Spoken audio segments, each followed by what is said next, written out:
So I think you can, maybe you can briefly say in 30 seconds about yourselves.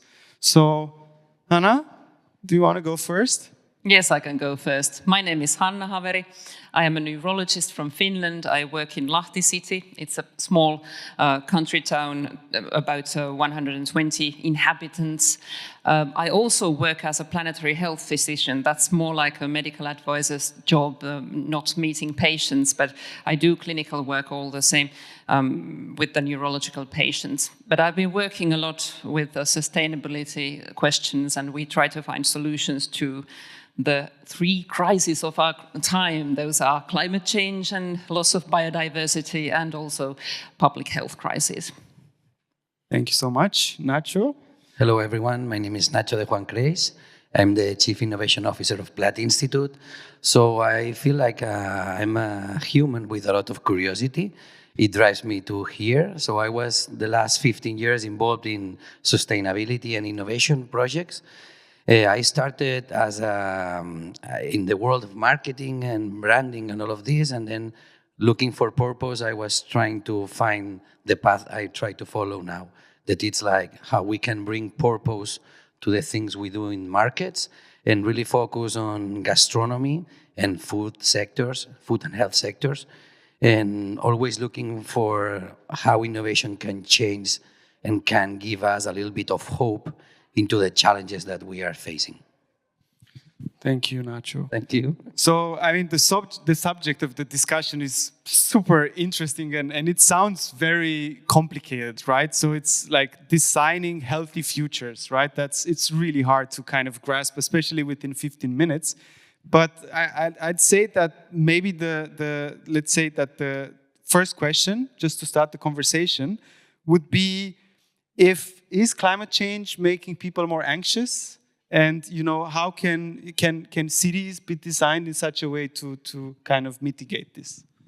Well, of course, there is a lot of discussion about climate anxiety. Well, in the real world, it's not as big problem as many other causes of anxiety, but in overall, if we think about the climate change effects, we have extreme weather events that can cause catastrophic changes in one's environment, near home environment, and you can lose homes and so on. So you definitely get anxious because of that. But then we have the weather events such as heat waves, and they can cause, for example, in the urban environments, urban heating, heat island effects, and that is very closely connected to also mental problems. So yes, climate change can cause anxiety. But what can be done? Yes, I think the same. Like it's like we are facing these situations more than ever, it looks, and the only constant thing that we know is like the change. The change is constant, so it's difficult to adapt to all these changes, but I think in the same time, we are creating and trying to create new solutions for the situations. I have to say that we need to work more with the earth. We need to work more trying to understand how we can be adapting to the world by changing the rules of construction, architecture, and how we build cities, no? And for me, I work in the IAC, in the Institute of Advanced Architecture in Catalonia, and when we think in the future, it looks a little bit different from today. And I think this bridge from now to there, it's an interesting change to do it all together. You mentioned architecture. I think that is in the core of our happiness as well, because there are research studies that have shown that people who are living in beautiful scenery or have aesthetic architecture around them, they are more happy than the ones who are living in concrete, in the middle of concrete, for example. And green spaces or green structures in the urban environment can bring happiness to people. Absolutely, absolutely. Let's say that the architecture, the first architecture of us, it's the skin. And then so we have the soul into the body and the body into the skin. And then we have it, we wear clothes, and then we have houses, we have rooms, and then we develop cities. And I think like the role of architecture it's key to really think further, no? Like out of the box. Why we design it like this? Why every kitchen in every house has a garbage area? Why? Who did that? And then, because in the past wasn't like this, no? So after the Industrial Revolution, the changes that we were applying in cities and all of this is like something to really think, because we are losing a lot of potential doing it like that. That's why we ambition that in the nearest future, even a house will not have a trash. We have a digestive system that can reuse everything. When you buy anything, there is a cost for the packaging, and the packaging became materials. When you scale that, it's like a lot of materials that we are throwing in the same time that we are losing capability to import materials because the situation, right? So there is an enormous potential about this future that we are drawing these days in spaces like this. I'd like to go further with the green structures in city architecture. There are also research studies that have shown that if we have green structures in the urban environments, that can also bring back to the natural microbes into our living environments. And we know already that the microbes can change our own microbiome, our own microbes on skin or in our gastrointestinal system. And if we go further, the gastrointestinal system and intestinal microbes has a straight link to brains as well. As a neurologist, it's really a hot topic yes, of the day. Everything is connected, absolutely. Yeah. So when you grow with like everything is going super fast, you don't have time even to understand what are you doing as humans, because everything is super fast, right? So we have to be a little bit slow, and we have to rethink what we are doing, where we go. If we just follow the CFO of the company, maybe we are going to, I don't know where, but maybe we need to rethink about what's the purpose of everything, what we are doing, exactly where we go, and also having the connection to farm your own food, as our colleagues there were telling. So how we can cure the soil, how we can farm to really be connected to the natural process of growing food, that allows us to be more conscious. No, we have 4 kids. I have 4 kids. So sometimes I think that maybe they think that the reality is that the supermarket is the place where you grow everything, and you even don't know the story. You just grab. And so if you don't know the cost of farming a tomato, you never know the value of a tomato. And if your conscience applied to this tomato is less or more, I think that affects to you absolutely. So now we're in a moment of reflection and about like not learning, unlearning, to really go into the step 0 to start about what's there, no? And to stop, to really clean yourself, clean your stomach, clean your system, and then detox as soon as we can to really start doing again all the process of nourishment. So by knowing what we could eat or not, because even we were not taught to eat well, right? So there's a lot of components that we are, at least me, discovering. I'm 44 years old. It looks like I'm in a reborn process to understand everything, because I was taught in a different way, and has no sense that way, that old way to think, to live with this enormous, fast movement that we are going. So I think that now is a good moment to stop, rethink, redo, redesign for this world that we are creating. I want to grab to what you said about the vegetables are growing in the supermarkets. There are studies that have shown also that children who grow their own vegetables also respect them and eat them, prefer to eat them.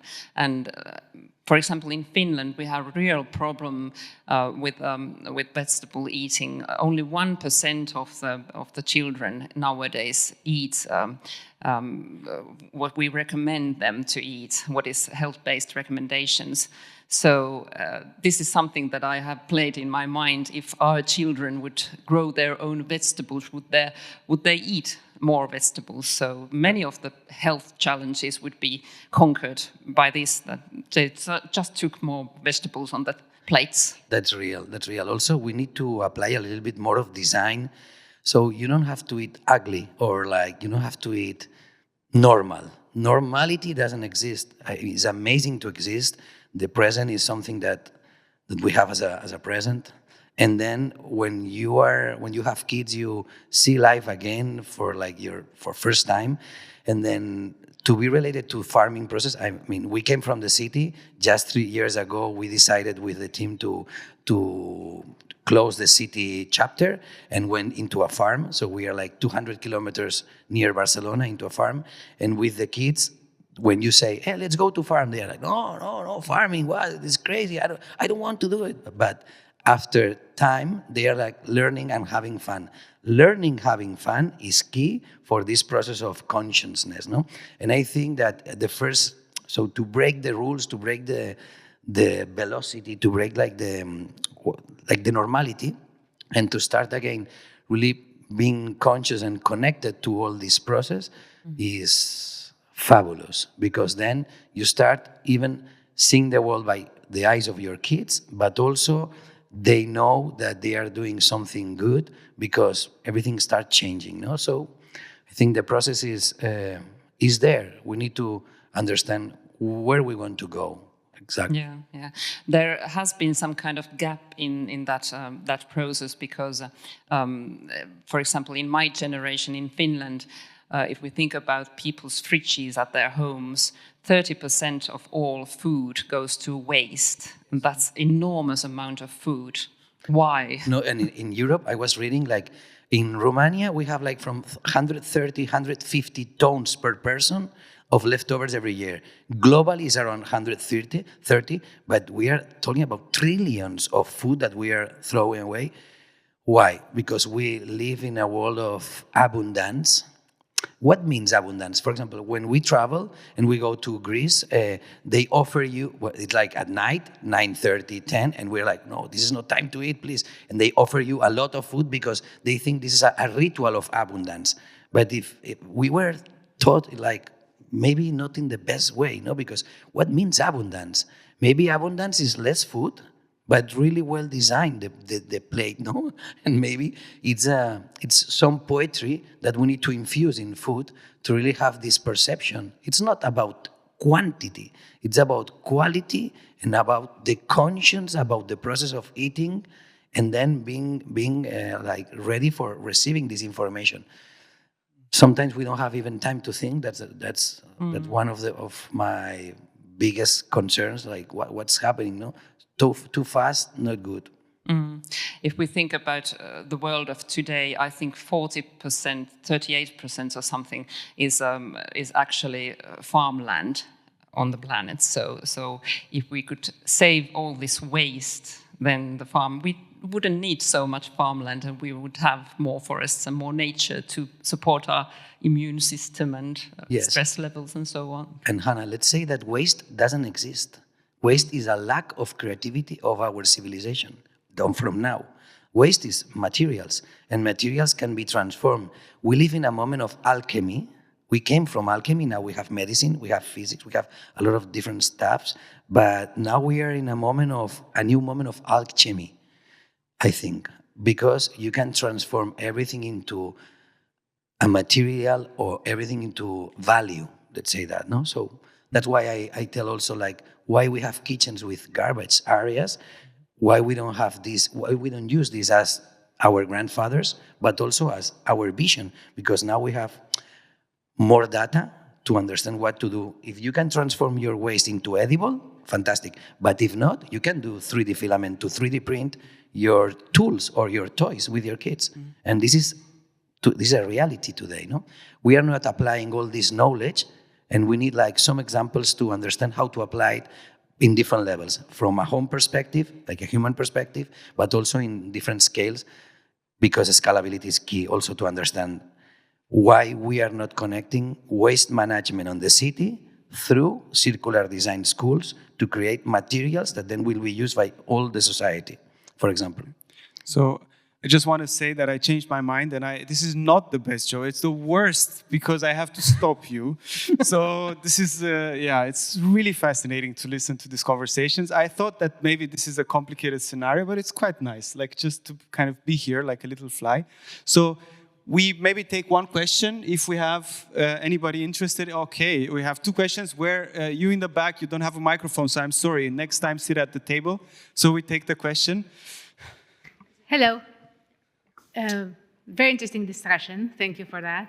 I have a quick question. So you mentioned transforming waste into valuable materials.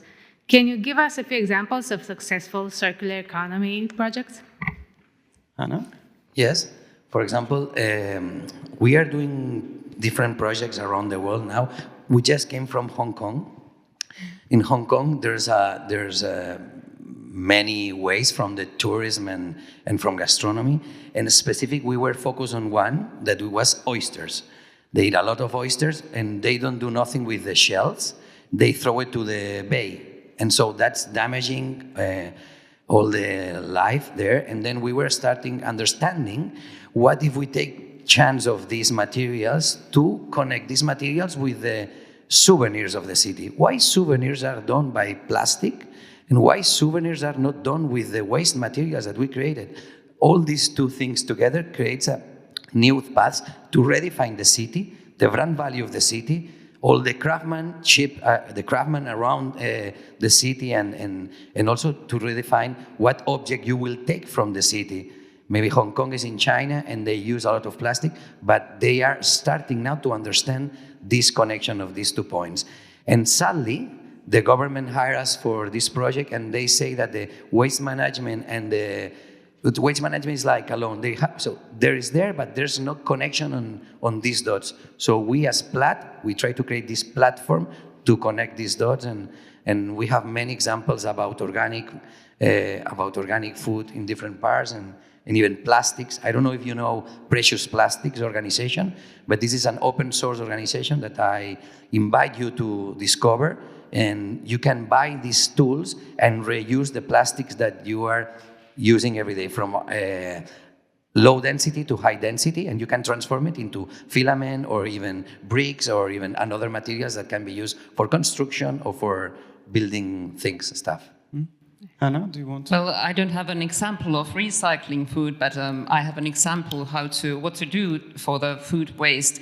For example, in Finland we have free school meals, and it's very common that up to 40% of the school meals go to waste. But nowadays schools sell these meals to citizens, so you can buy almost free school meals from the schools, and that's pretty fantastic, I think.